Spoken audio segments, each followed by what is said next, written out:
So with the A4 stepping, came out at the same time was a new version of the Pico SDK.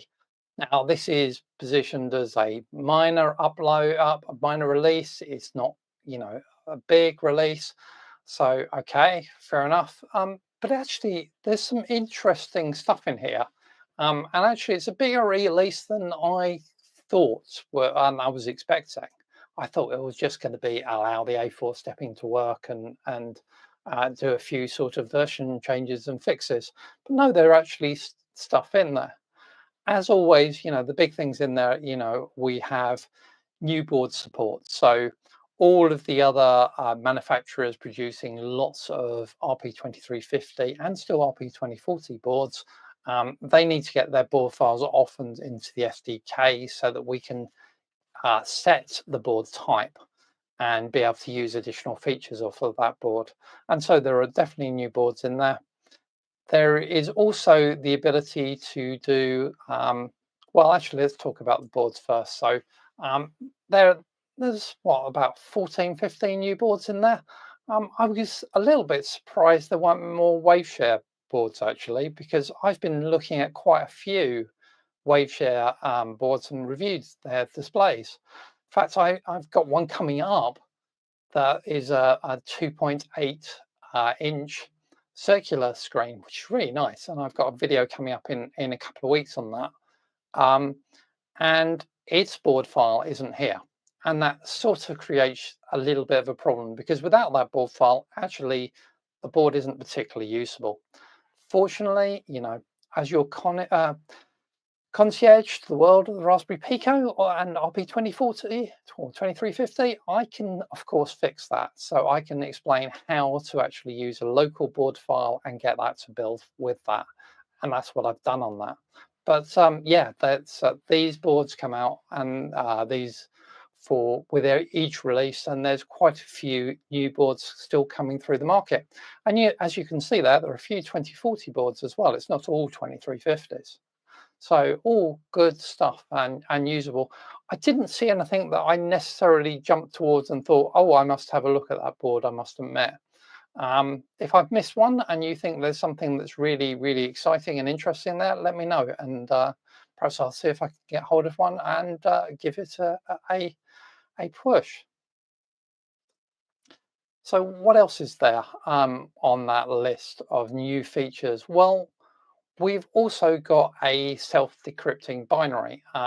So the ability to encrypt the binary and therefore to put some validation into that binary and to have it, when we upload it, to actually do the self-validation and decryption step on the Pico. So basically what we're setting on the Pico is we're going to put a public key onto the Pico so that the Pico will only accept and run binaries that have been encrypted and certified by under that key.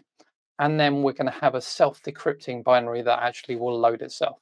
Now, you could do this before, but before you had to sort of split it into two parts and write a bootloader and then a firmware app as well.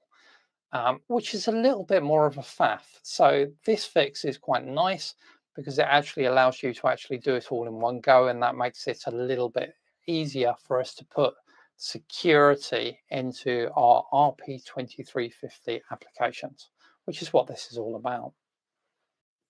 Talking about these sort of splitting things up, there's also a Wi-Fi firmware partition now capability also released for the RP2350.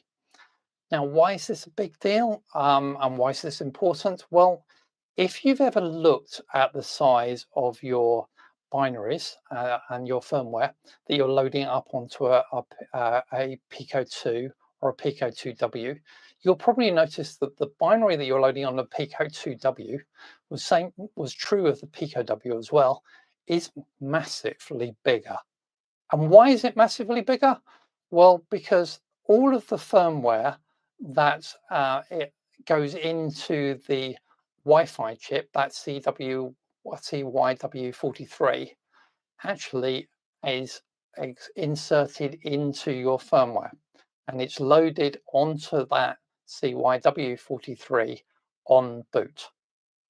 So there's quite a lot of bloat there.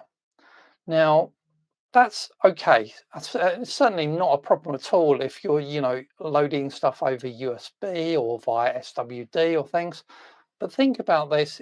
If this is a RP2350 that's out there in the field over a fairly dodgy Wi-Fi connection somewhere, and you're doing over-the-air updates to it, which sounds like a fairly reasonable scenario for one of these devices, what happens then?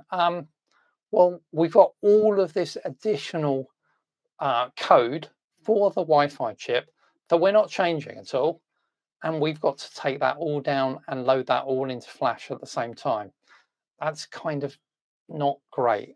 So this change moves us away from that and allows us to actually have a consistent, constant firmware partition available on that Flash that actually has got all of that Wi-Fi firmware in there. And when we're doing the OTA, the over-the-air update, we can just update the main firmware application itself. So that's actually a really good capability for these chips in real world scenarios, I think. And finally, the Pico Status LED library. So there's a new library. Now, we all know that when we're working with that status, those onboard LEDs on between Picos and Pico Ws or Pico 2s and Pico 2Ws, that there are differences because how they're wired. The W versions of those boards wire the LED via the CYW43 Wi-Fi controller rather than directly onto a GPIO pad. And that means that our code has to adapt.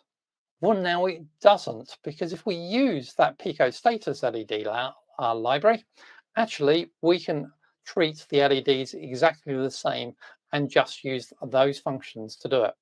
Now, actually, this is wider than just those because it's actually now supported on other types of board as well, which might have RGB LEDs, or they might have WS2812B LEDs, like the RP2040 zeros that I use quite a lot. So this Pico Status LED library will now cope with those as well. So you could actually flash color LEDs. Now, it isn't quite as well, it doesn't work quite as well as I hoped. I will do a video on this and show the library probably end of next month, beginning of October, see where things land in my schedule. But I will do a video around it and things. But I already know that actually, as with all first releases, there are some bugs.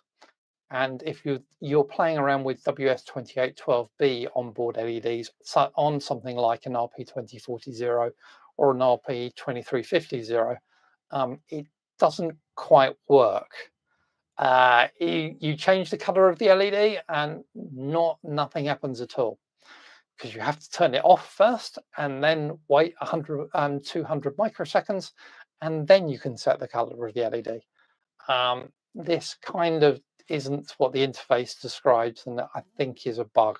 So I think we'll see some patches coming out on this. But anyway, it's a nice library coming out. Keep an eye on that. It's good stuff to watch.